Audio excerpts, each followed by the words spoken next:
የግብርናውን ዘርፍ በማዘመን ምርትና ምርታማነትን ለማሳደግ የምግብ ዋስትናን ለማረጋገጥ በተሰራ ስራ የተሻለ ውጤት መመዝገቡን ርዕሰ መስተዳድር ጥላሁን ከበደ ገልጸዋል። በተለያዩ አካባቢዎች መሬት ተረክበው ሳያለሙ ረጅም ዓመታትን ያስቆጠሩ ባለሀብቶች ላይ እርምጃ ተወስዶ 135 የኢንቨስትመንት መሬት ወደ መሬት ባንክ መመለሱንም አንስተዋል። ይህንና ሌሎች ጉዳዮችን አካታ ሰናይት አብርሃም ከአርባ ምንጭ ተጨማሪ ዘገባ ይዛለች። ተከታትለን እንመለስ። አመሰግናለሁ። እንደምን ቆይታችኋል ተመልካቾች? በዛሬው ቀን የደቡብ ኢትዮጵያ ክልል ምክር ቤት 6ኛ ዙር 5ኛ የስራ ዘመን 7ኛ መደበኛ ጉባኤውን በአርባ ምንጭ ከተማ ላይ በማካሄድ ላይ ይገኛል። ሐምሌ 17ና 18 ለሁለት ተከታታይ ቀናት ነው ይህ ጉባኤ የሚካሄደው ማለት ነው። ምክር ቤቱ ባለፉት 2018 በጀት ዓመት ላይ የተሰሩ ስራዎችን ለአባላቱ አቅርቧል። ርዕሰ መስተዳድር አቶ ጥላሁን ከበደም የርዕሰ መስተዳድር ምክር ቤቱ ሪፖርቱን ያቀረቡ ሲሆን በሪፖርቱ የተለያዩ ሀሳቦች፣ ጉዳዮች የተነሱ ሲሆን በዋናነት በግብርና ዘርፍም የተለያዩ ጉዳዮች ዳሰሳ ተደርጓል። በዚህ መነሻም የደቡብ ኢትዮጵያ ክልል ርዕሰ መስተዳድር አቶ ጥላሁን ከበደ ባቀረቡት ጉዳዮች ላይ ከአየር ንብረት ለውጥ ጋር ተያይዞ በበልግ ምርት ዘመን ላይ ባጋጠመው የዝናብ እጥረት ምክንያት የተዘሩ ምርቶች በአጠቃላይ በሚባል ደረጃ መውደማቸው ተነስቷል። በዚህ መነሻ 57317 ሄክታር ማሳ ላይ የተዘራው እህል ሙሉ በሙሉ መውደሙን በሪፖርቱ አንስተዋል። ከዚህም ባሻገር ግብርናን በማዘመን ከዝናብ ጥገኝነት በመላቀቅ በመስኖ ልማትና በሜካናይዜሽን እርሻ ስራም ላይ በክልሉ በስፋት በ12ቱ ዞኖች ሲሰራ መቆየቱን በሪፖርቱ አቶ ጥላሁን አንስተዋል። በዚህ መነሻ አርብቶና አርሶ አደሮችን ተጠቃሚ ለማድረግ ልዩ ትኩረት በመሰጠቱ አበረታች ውጤት መመዝገቡን አንስተዋል። በሌላ በኩል በኩታ ገጠም መስኖ ልማት ስራ ላይ በአርሶ አደሮች የለሙ 23254 ሄክታር ማሳ በዘር መሸፈኑን በሪፖርቱ አንስተዋል።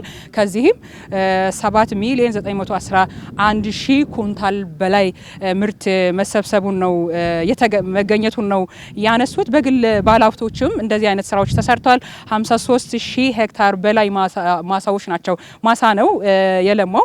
በዚህም ከ7,673,000 ኩንታል በላይ ምርት በመስኖ ልማት ስራ ተገኝቷል ማለት ነው። በበጀት ዓመቱ ምርትና ምርታማነትን ለማሳደግና በምግብ ራስን የመቻል ስራ ትኩረት የተደረገበት ነው። በዚህም ተጠቃሚነትን ለማረጋገጥ በተሰሩ ስራዎች አመርቂ ውጤት መመዝገቡን የክልሉ ርዕሰ መስተዳድር አቶ ጥላሁን ከበደ አንስተዋል ማለት ነው። በሌላ በኩል 420 ሚሊዮን ዘርፈ ብዙ ጠቀሜታ ያላቸው ችግኞች በክልሉ በሁሉም አካባቢዎች ማለት ነው መተከላቸውንም አንስተዋል። ተራራማ ልማት ስራም የክልሉ አንድ ትኩረት አቅጣጫ ነው። 71 ተራሮች ተለይቶ የለሙ መሆናቸውንም አንስተዋል። ስራ አጥ ወጣቶችን ወደ ስራ የማሰማራቱም ስራ ትኩረት የሚሻ ጉዳይ በመሆኑ ሲሰራ መቆየቱን አንስተው በከተማና ገጠር ስራ እድል ፈጠራ ላይ 422,000 ወጣቶችን ወደ ስራ ማሰማራታቸውን ነው በሪፖርቱ ርዕሰ መስተዳድሩ የገለጹት። በክልሉ በኢንቨስትመንት ዘርፍ ባለሀብቶችን አሰማርተው ክልሉን ለመጥቀም እየተሰራ መቆየቱ ነው የተነሳው። የተሻለ ውጤት ነው የተመዘገበው። በዚህም ፈቃድ የመስጠቱም ስራ ተሰርቷል። አዳዲስ ማለት ነው። በግብርናው 93፣ በአገልግሎት ዘርፍ 67፣ በኢንዱስትሪ ዘርፍ 43፣ በአጠቃላይ 280 የኢንቨስትመንት የመሬት ፍቃድ በዘንድሮ ዓመት በበጀት ዓመቱ ማለት ነው መሰጠቱን ነው የተናገሩት። መሬትን ተረክበው ሳያለሙ ደግሞ ያቆዩ ብዙ ባለሀብቶች እንዳሉ ነው የተነሳው። 135 የመሬት ጉዳዮች ታይተው መሬትን በመቀማት ከባለሀብቶች ማለት ነው ወደ መሬት ባንክ መመለሱን ነው ርዕሰ መስተዳድሩ በሪፖርቱ ያሳወቁት ማለት ነው።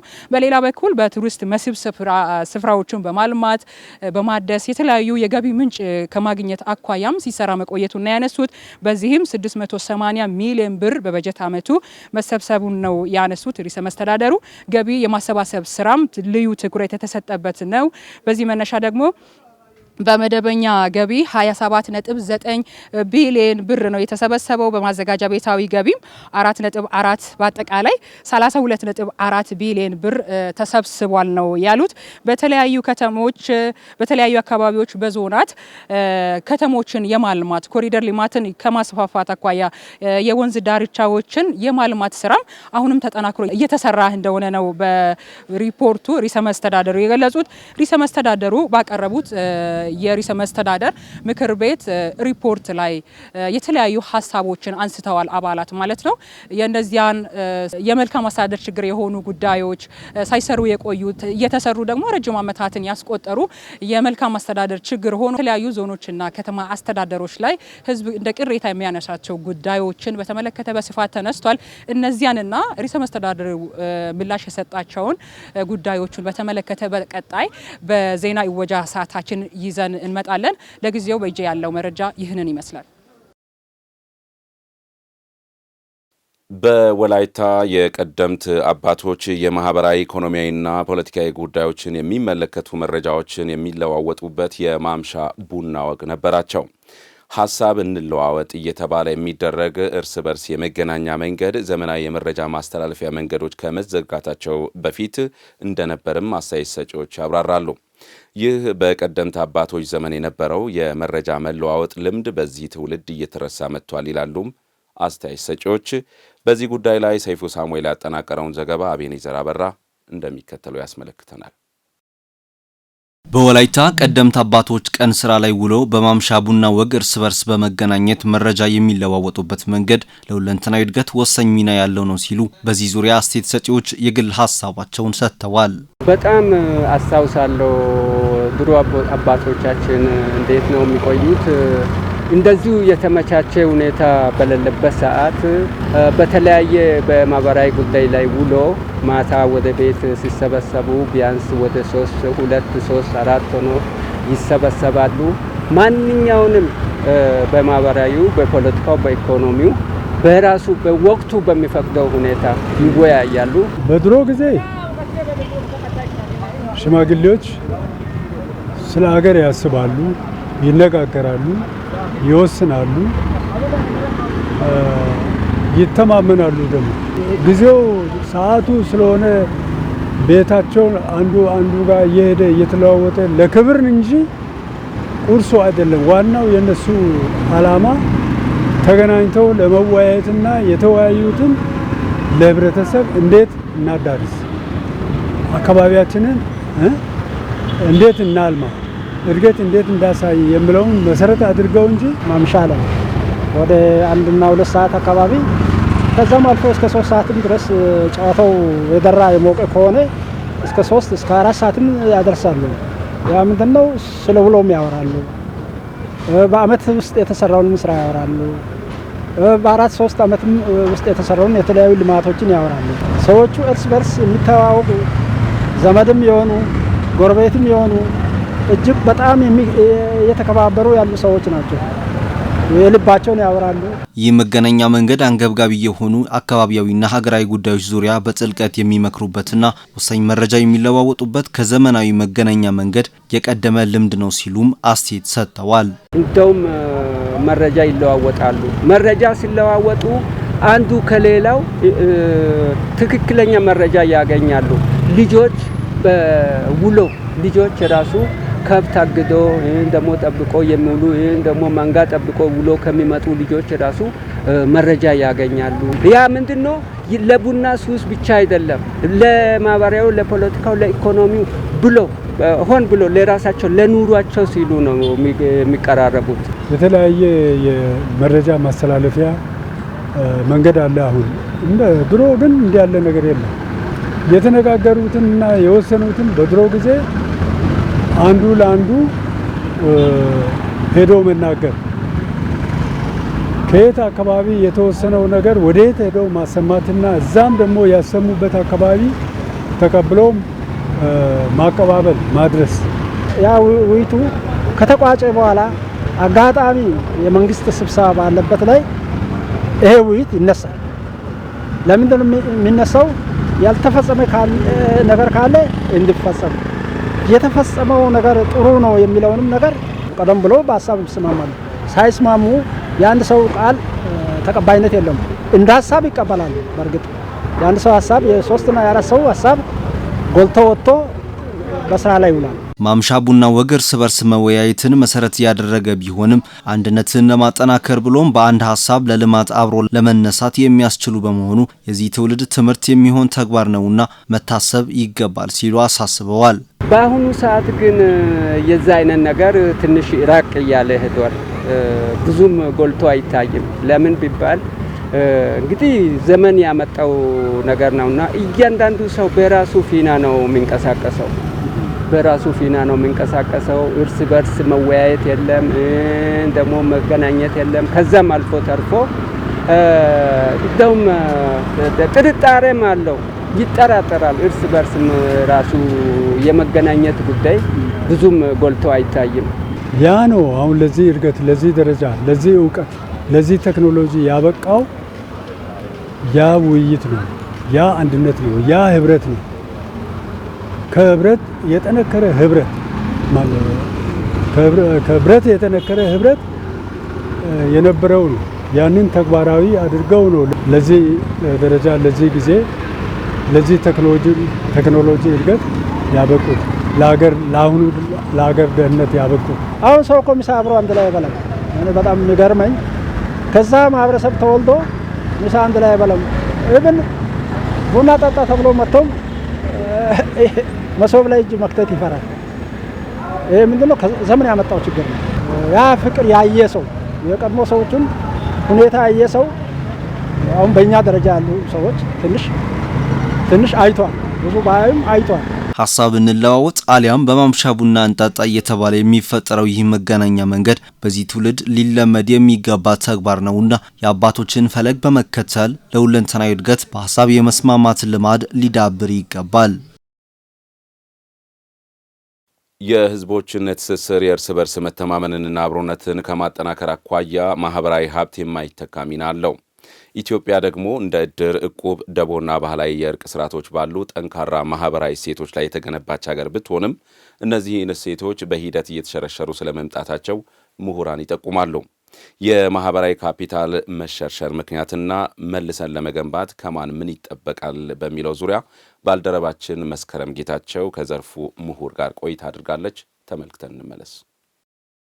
ማህበራዊ ሀብት ሲባል የሰዎች እርስ በርስ መተማመን፣ የጋራ እሴቶችና የማህበራዊ ትስስር መረቦችን ያቀፈ ጽንሰ ሀሳብ ነው። ኢትዮጵያ እንደ እድር፣ እቁብ፣ ደቦና ባህላዊ የእርቅ ስነ ስርዓቶች ባሉ ጠንካራ ማህበራዊ እሴቶች ላይ የተገነባች ሀገር ስትሆን እነዚህ እሴቶች የህዝቦችን አብሮነት የሚያጠናክሩና ማህበራዊ ሰላምን የሚያሰፍኑ ናቸው ይላሉ በወላይታ ሶዶ ዩኒቨርሲቲ የሰብአዊ መብትና ደህንነት መምህርና ተመራማሪ የሆኑት አቶ ደሳለኝ ኩማ።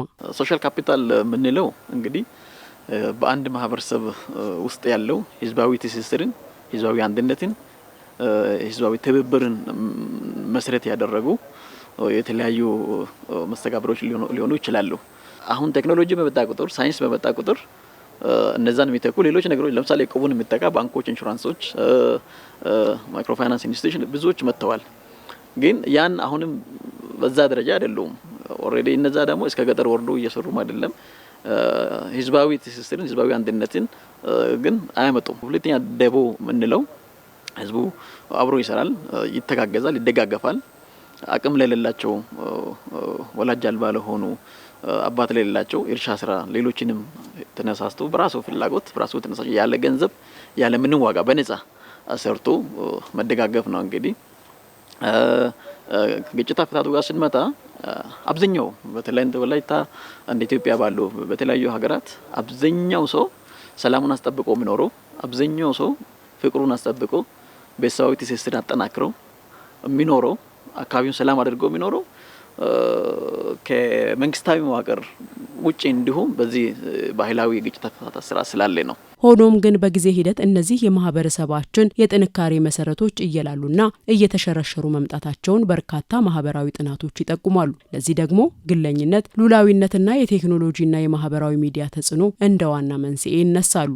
ግለኝነት ስመጣ ሰው ከማህበረሰብ ጋር ያለው ትስስር፣ ከጎረቤት ጋር ያለው ትስስር፣ ከጓደኛ ጋር ያለው ትስስር፣ ከኮሚኒቲው ከባህሉም ጋር ያለው ትስስር፣ ከሃይማኖትም ጋር ያለው ትስስር እየቀነሰ ሲመጣ ሰዎች እንግዲህ ከእንደዚህ አይነት ከሶሻል ካፒታል እየወጡ የሚሄዱበት ሁኔታዎች ይፈጠራሉ። ቴክኖሎጂም የራሱ ኢፌክት ይኖረዋል። ለምሳሌ ስልክ ላይ፣ ቴሌቪዥን ላይ፣ ዩቲዩብ ላይ፣ ቲክቶክ የተለያዩ ማህበራዊ ሚዲያዎች ላይ ረጅም ሰዓት የሚያሳልፍ ሰው ከጓደኛ ከጎረቤት ጋር አብሮ ቡና ለመጠጣት፣ ለመዝናናት፣ ለመወያየት ሀሳቡን ለመቀያየር እንኳን እድል አያገኝም እና ቴክኖሎጂም ግሎባላይዜሽንም የራሱ ኢፌክት ይኖራል። አሁን ኦልሞስት እኮ እያየን ነው። ከተማ ላይ አሁን አይበዛም፣ ወደ ገጠር አካባቢ ነው አሁን እነኛ ሞር አፕላይ እየተደረጉ ያሉት። እየቀረ ነው ያለው ሰው እየተማረ ወደ አርባናይዜሽን እየተስፋፋ ሲመጣ ያን ነገሮችን እየተወ ነው የሚሄደውና እነዛ ግን ሊቀሩ የሚገቡ ነገሮች አይደሉም። የትኛው ከተማ ላይ ብንኖር እንኳን አዋጭነቱ እንኳን ብናይ በጣም አዋጭ የሚሆነው ይሄ ባህላዊ ግጭት አፈታት ስርዓት አዋጭ ነው የሚሆነው በአንዳንድ ኬዞች እና ቅድም እንዳልኩ ቴክኖሎጂ፣ ግለኝነት፣ ግሎባላይዜሽን እና የመሳሰሉ ነገሮች መተማመን መጥፋት፣ መቀዝቀዝ፣ ሙስና እነዚህ ነገሮች ልዩነትን ደግሞ ማስፋት እነዚህ ነገሮች ሶሻል ካፒታልን እንዲሸረሽር እያደረጉ ያሉ ነገሮች ናቸው። ታዲያ ይህንን የተሸረሸረ ማህበራዊ እሴት መልሶ ለመገንባትና አብሮነትን ለማጠናከር የሁሉም ወገን የተቀናጀ ጥረት ያስፈልጋል። ለዚህ ደግሞ ቤተ እምነቶች በመንፈሳዊ አስተምህሮ ላይ ለእርስ በእርስ መቻቻል፣ ለፍቅርና ለሰላም ትኩረት መስጠት ይጠበቅባቸዋል። መንግስትም ለባህላዊ የእርቅ ስነ ስርዓትና ለማህበረሰብ ተቋማት እውቅናና ድጋፍ በመስጠት ሚናውን መወጣት አለበት። የዘርፉ ምሁራንም እንዲሁ ችግሮችን በሳይንሳዊ መንገድ በመፍታትና የመፍትሄ ሀሳቦችን በማቅረብ የማህበረሰቡን ንቃተ ህሊና ማሳደግ ይኖርባቸዋል። አንደኛ እነኚህ ሶሻል ካፒታል የምንላቸው ጸንተው እንዲኖሩና እንዲቆዩ ለማህበረሰብ ትልቅ ጥቅም እየሰጡ ስለሆነ መንግስት መደገፍ አለበት። ትምህርት ተቋማትም እንደዚህ በምርምር በጥናት ስልጠና በመስጠት መንግስትም ፖሊሲን በመቅረጽ መደገፍ መቻል አለበት። የሃይማኖት ተቋማት መቻቻልን መስበክ አንዳንድ አሁን የሚደረጉ ነገሮች አሉ። ግለሰብ ሰዎችን በቃ በክላን፣ በጎሳ፣ በብሔር፣ በሃይማኖት ለይተው ለይድር እኮ ሃይማኖት አያስፈልግም። ደቦ ለመጥራት ሃይማኖት አያስፈልግም። እቁብ ለመሰብሰብ ሃይማኖት አያስፈልግም። መተማመን ካለ ማህበራዊ መስተጋብር ስለሆነ ማህበራዊ ትስስር ስለሆነ መከባበር መተማመን ካለ ሃይማኖት የግል ጉዳይ ነው፣ የነፍስ ጉዳይ ነው። እሱን በራሴ ሲስተም አደርገዋለሁ። ይሄን ግን በጋራ የምናደርገው ነገር ነው። ጎረቤቴ እዚህ ጋር ያለ ሌላ ሃይማኖት ሰው እሱን እኔ ኤክስክሉድ አድርጌ ከሩቅ ሄጄ እንትን ብል ደስ አይልም። ነገ አብሮን ለምንኖረው ኑሮም ደስታ የሚሰጥ አይደለም። ስለዚህ ሃይማኖት አባቶች አንደኛ አካታችነትን ፍቅር መሰረት ያደረገ እና መቻቻልን መሰረት ባደረገ መንገድ እነኚህም ማህበራዊ ሶሻል ካፒታል የምንላቸው ነገሮች እንዲጠበቁ መስራት ይችላሉ ብዬ አስባለሁ። ማህበረሰቡ መጠቀም አለበት፣ መደገፍ አለበት፣ መንከባከብ አለበት፣ ለቀጣይ ትውልድ ማስተላለፍ መቻል አለበት ብዬ ነው የማስበው። ማህበራዊ ሀብትን መልሶ መገንባት የአንድ ወገን ብቻ ሳይሆን የሁላችንም የዕለት ተዕለት ኃላፊነት ነው። በጎረቤታሞች መካከል በተደጋጋሚ የሚነሱ የይዞታ ወሰን አለመግባባቶች አብዛኛውን ጊዜ ከሕግ ግንዛቤ ማነስ የተነሳ ወደ ከረረ ጠብና ፍርድ ቤት ሲያመሩ ይታያል። በተለይም አንደኛው ወገን የሌላኛውን ድንበር ጥሶ አጥር ማጠር ወይንም መሬት ማረሱ የተለመዱ የክርክር መነሻዎች ናቸው። እንዲህ ያሉ ዘላቂ የድንበር ውዝግቦችን በሕጋዊ መንገድ ለመፍታት የሕግ ባለሙያዎች የሚከተሉትን ቁልፍ መፍትሄዎች ያስቀምጣሉ። ትውን ዘለቀን አድምጠናት እንመለስ።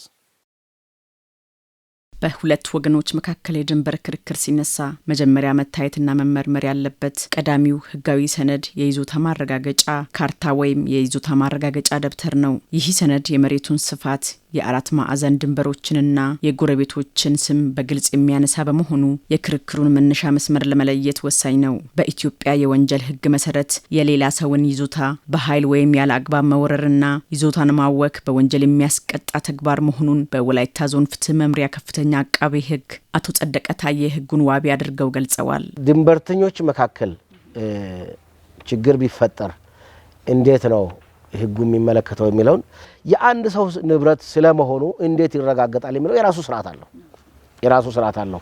የከተማ መሬትም ቢሆን የገጠር መሬትም አንድ ሰው የዚህ የይዞታ ባለቤት ነው ወይም የዚህ ይዞታ ተጠቃሚ ነው፣ ባለሙሉ መብት ነው ሊባል የሚችለው እንግዲህ አንድ ሰው የሌላውን ሰው ንብረት የሆነው ነው ያለው። የሌላ ሰው መሆኑ የሚረጋገጠው አንደኛ የከተማ መሬት ከሆነ በሰነድ ነው የሚረጋገጠው። ይህንን በተመለከተ የሚሰጠው ክፍል አለ። ማዘጋጃ ሳይት ሊሰራ ይችላል፣ ካርታ በስሙ ሊሰራ ይችላል፣ ግብር የተከፈለበት የግብር ካርኔዎች ሊኖሩ ይችላሉ። በሌላ መንገድ ካገኘ በሽያጭ ያገኘበት ሰነድ በእጁ ሊኖር ይችላል። እነዚህ ወይም ደግሞ እንግዲህ በውርስ አግኝቶ ከሆነ ስለ መውረሱ የሚያረጋግጥ ማስረጃ የፍርድ ቤት ውሳኔን ወይም ደግሞ በኑዛዜ አግኝቶ ከሆነም በኑዛዜ ስለማግኘቱ ከውልና ውክልና ተመዝግቦ ካለበት ወይም ሽያጭ ተደርጎም ከሆነ ከዛም የሚመጣበት ሰነዶች እነዛ በብዙ አቅጣጫ ይታይና የባለቤትነት መብት ወይም የይዞታ ተጠቃሚ ስለመሆኑ ከነዛ ሰነዶች ይረጋገጣል።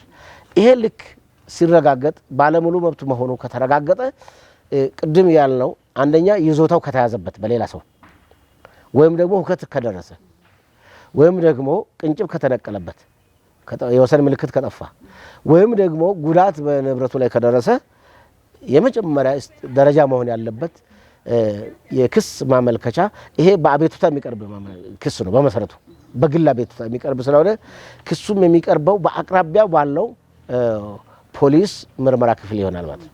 አንደኛው ወገን የሌላኛውን ድንበር ጥሶ አጥር ቢያጥር ወይም ቢያርስ ሕጉ የወንጀል ኃላፊነት ያስከትልበታል የሚሉት የሕግ ባለሙያው የፍትሐ ብሔር ሕግም የጉዳትን ካሳ እንደሚያስከፍል ይደነግጋል ይላሉ። የፍትሐ ብሔር ተጠያቂነትም አለበት። ይህንን ወንጀል ፈጽሞ የተገኘ ጥፋተኛ መሆኑ የተረጋገጠበት ሰውዬ የወንጀል ተጠያቂነት ብቻም ሳይሆን የፍትሐ ብሔር ተጠያቂነትንም ሊያስከትል ይችላል። ይኸውም በዚህ ባደረሰው ሁከት በማድረሱ በመያዙ ወይም ጉዳት በማድረሱ የደረሰው የክሳራ መጠን ያወጣው ወጪ ክሳራ ጭምር ተሰልቶ በፍትሐ ብሔር ተከሶ እንዲመለስ ይደረጋል። ስለዚህ በወንጀልም ተጠያቂነት አለ፣ ቀጥሎም የፍትሐ ብሔር ተጠያቂነትም አለው እና ዜጎች ቢጠነቀቁ። ሕጉ በድንበርተኞች መካከል የሚፈጠሩ ክርክሮችን መጀመሪያ ከፍርድ ቤት ውጪ በእርቅ ለመጨረስ ሰፊ እድል ይሰጣል። ጉዳዩ ለአካባቢው የሀገር ሽማግሌዎች፣ ለእርቅ ኮሚቴዎች ወይም ለቀበሌ አለፍ ሲልም ለወረዳ ፍትህ ተቋማት ይቀርባል የሚሉት አቶ ጸደቀ ምንም እንኳን ሕግ በእርቅ ቢያምንም በልዩነት በሕግ የሚታዩ ጉዳዮች መኖራቸውን ይገልጻሉ። በአሁኑ ጊዜ የኛ የአዲስ እየወጣለው የወንጀለኛ መቅጫ ስነ ስርዓት ሕግ የወንጀል መቅጫ ስነ ስርዓት ሕግ ለእርቅ ትልቅ ቦታ ይሰጣል። ለምን በፍርድ ቤት እንኳን የማይፈታውን ጉዳይ እርቅ የልብን ይፈታል። ቀጣይነት ባለው ልማት ላይ ዜጎች እንዲሳተፉ ያበረታታል፣ ቂመኝነትን ያስወግዳል። ስለዚህ ሕጉም ቢሆን ለእርቅ ትልቅ ቦታ ይሰጣል። መደራደርን፣ በጉዳዩ መወያየትን፣ መተማመንን በራሳቸው እነዚህ ተበደልኩ ባይና በደል አድርሷል ወይም የተጠረጠረ ሰውዬ ተደራድሮ በሽማግሌ ቁጭ ብሎ ተነጋግሮ ጉዳዩን ከጨረሱ በየትኛውም ሰዓት በየትኛውም ጊዜ በፍርድ ቤት ተቀባይነትን የሚያገኝ ጉዳይ መሆኑን እገልጻለሁ። በእርቅ ግን የማይቻለው ቅድም ባነሳሁት 690 ንዑስ 2 እና 3 አይቻሉም።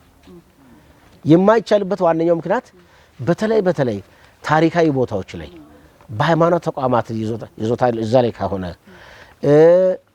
ቴሌ በተዘረጋበት ይዞታ ላይ ከሆነ ኤልፓ በተዘረጋበት ይዞታ ላይ ከሆነ ለእርቅ የሚቀርብም አይደለም። ጉዳዩም ከባድ ነው።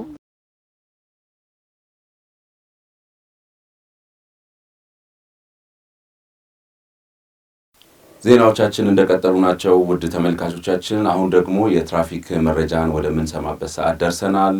የትራፊክ መረጃን በተመለከተ መረጃ ሊያደርሱን የወላይታ ዞን ፖሊስ መምሪያ የትራፊክ አደጋ መከላከል ቁጥጥር ዲቪዥን የመረጃ ማስተባበሪያ ኃላፊ የሆኑት ኮማንደር በላይ በቡሎ እዚህ ተገኝተዋል። ኮማንደር፣ በቅድሚያ ጥሪያችንን አክብራችሁ ስለመጣችሁ ከልብ እናመሰግናለን። እንኳን ደህና መጡ ለማለት ነው። እንኳን በሰላም ቆያችሁ። እኔም አመሰግናለሁ። እናመሰግናለን። እስኪ ሳምንቱን በወላይታ ዞን የትራፊክ ሂደት ምን ይመስል ነበር? ሳምንቱ በአጠቃላይ እንዴት አለፈ ከሚለው እንጀምር። እንግዲህ ከባለፈው ሳምንት ቀጥሎ ይሄኛው ሳምንት ላይ እስከ ወረዳ ገጠር ከተማም ድረስ በአጠቃላይ በወላይታ ዞን ላይ ምንም አይነት የመንገድ ላይ ትራፊክ አደጋ ሳይደርስ በሰላም ሙሉ በሰላም የተጠናቀቀበት ሁኔታ ነው ያለው። ምንም ቀላልም ከባድም ሞትም የደረሰበት ንብረቱ ላይ ምንም የደረሰ ስለሌለ ሰላም ነው ይሄ ሳምንት። እናመሰግናለን። እንዲያው ይህንን ዜና መስማት በጣም ያስደስታልና አደጋ ከባድ ነው። በንብረትም በሰው ልጆች ላይ የሚደርስ አደጋ ስንሰማ ቆይተናልና የታየው ውጤት ወይንም ለውጥ ተጠናክሮ እንዲቀጥል ከማን ምን ይጠበቃል? እንግዲህ እንዳልከውም አደጋ እንዳይደርስ አሁን አደጋ ሰላም ነው ስንል እጅግ በጣም ደስ ይላል። ሰላም ነው ብለን ደግሞ ስንተው መዘናጋት እንደሌለብን ነውና እያንዳንዱ ፖሊስ ከትራፊክ ፖሊስ ጋር ጸጥታ አካላት በጋራ በመሆን በእያንዳንዱ ስፍራ ላይ በንቃት በመጠበቅ አጥፊ አሽከርካሪዎችን በሕግ አግባብ እንዲቀጡ ከማድረግ አኳያ ከማስተማርም ሙሉ በሙሉ ይጠበቅባቸዋል። ሌላው ደግሞ ትራፊክ ፖሊሱ ይህን በሚሰራበት ሰዓት ላይ ተባባሪ የሚሆነው ሁሉ የህብረተሰብ ክፍል አደጋው እንዳይደርስ የሚደረግ ቁጥጥር ስለሆነ ደጋፊ መሆን አለባቸው። እግረኞችም ግራውን የመንገድ ጠርዝ ይዞ መጓዝ እንዳለባቸው ነው። መዘናጋትም የለበትም። አሽከርካሪዎችም ደግሞ በሚያሽከረክሩበት ጊዜ ፍጥነትን ቀንሰው በልት አስረው ዝናብ መጥረጊያ፣ የፊት የኋላ የቴንት መስተዋት ስፖክ የተሟላውን አድርገው ረጋ ብሎ ቢያሽከረክሩ የተሟላ ነው የሚሆነው። ሌላው ህብረተሰቡ ደግሞ እኛ የምናስተላልፈውን መልእክት በአግባቡ በማስተዋል ሁል ጊዜ ነጋ ጠባ አደጋ እንዳይደርስ በማስተዋል ግራውን የመንገድ ጠርዝ ይዞ በመጓዝ እንደገና ዘብራም በማቋረጥ በወረዳ ከተማ ላይ ባሉት ዘብራዎች ላይ እያቋረጡ አቅመ ደካማ አካል ጉዳተኞችንም ሌሎች ከበጎ ፈቃደኞች ጋር በመሆን ትራፊክ ፖሊሶች በማሻገርም ጭምር ተረጋግቶ የመንቀሳቀስ አሽከርካሪዎች ደግሞ ረጋ ብሎ በዝግታ ቢያሽከረክሩ ልክ እንደዚሁ ሰላም ነው የሚሆነው። ስለዚህ ሁላችንም እጅ ለእጅ ተያይዘን መልካሙን ስራ ለመስራት መዘጋጀት አለብን። በክረምት እንግዲህ የበጎ ፈቃድ አገልግሎት የተለመደ ነውና የትራፊክ አደጋን ለመቀነስ ደግሞ ወጣቶች በዚህ ዘርፍ መሳተፋቸው አንድ የሚበረታታ ነገር ነው። እስኪ ይሄንን በተመለከተ ትንሽ ጉዳይ ቢያነሱ። እንግዲህ በየአመቱ ሁልጊዜ በሀገር ደረጃ የበጎ ፈቃደኞች ፕሮግራም አለ። እንደዚሁም ዘንድሮ በወረዳ በከተማ በሁሉም በሚባል ደረጃ ትራፊክ ፖሊሶች ጋር በጋራ በመሆን ሁሉም ነገር ከትራፊክ አደጋ በኋላ ወይም ደግሞ ትራፊክ አደጋ ሲቆም መስራት እንደሚቻል የተረጋገጠ ስለሆነ አደጋ ማስቆሙ ተገቢ ስለሆነ እያንዳንዱ የበጎ ፈቃደኞች አንጸባራቂ ልብስ በመልበስ በጎ ፈቃደኛ የሚለውን ከጀርባ ላይ ምልክት ጽሁፍም ስላለ ሌሎችም ደግሞ ለነሱ በመታዘዝ እነሱም አቅመ ደካማውንና አካል ጉዳተኞችን ሲያዩ መኪናዎቻቸውን በማስቆም አሻግረው ወደ ግራ መስመር እንዲይዙ እያደረጉ ናቸው። ትራፊክ ፖሊስ አባላት ደግሞ በጣም በፍጥነት የሚመጡ አሽከርካሪዎችን ዝግ እያሉ እንዲያሽከረክሩ እያደረጉ እያስጠነቅቁ ስለሆነ በጎ ፈቃደኞች መቼም ቢሆኑ ወሳኝ ነውና ህብረተሰቡም አሁን እየተለመደ ነው ያለው። እንደ በፊት አይደለም፣ በጣም ተላምዷል። እነሱም በጋራ በመሆን እንግዲህ አደጋውን የመቀነስ ሁኔታ እየታየ ነው ያለውና ይበል የሚያሰኝ ነው። እጅግ አድርገን እናመሰግናለን። ዜናዎቻችን አሁንም ይቀጥላሉ። ተመልካቾች፣ ኮማንደር በላይ በቡሎ ከወላይታ ዞን ፖሊስ መምሪያ የትራፊክ አደጋ መከላከል ቁጥጥር ዲቪዥን የመረጃ ማስተባበሪያ እዚህ ድረስ መጥተው ለሰጡን ሀሳብ ላስተላለፉት መረጃ እጅግ አድርገን እናመሰግናለን። እኔም አመሰግናለሁ። ሰላም ሳምንት ይሁንልን። እናመሰግናለን።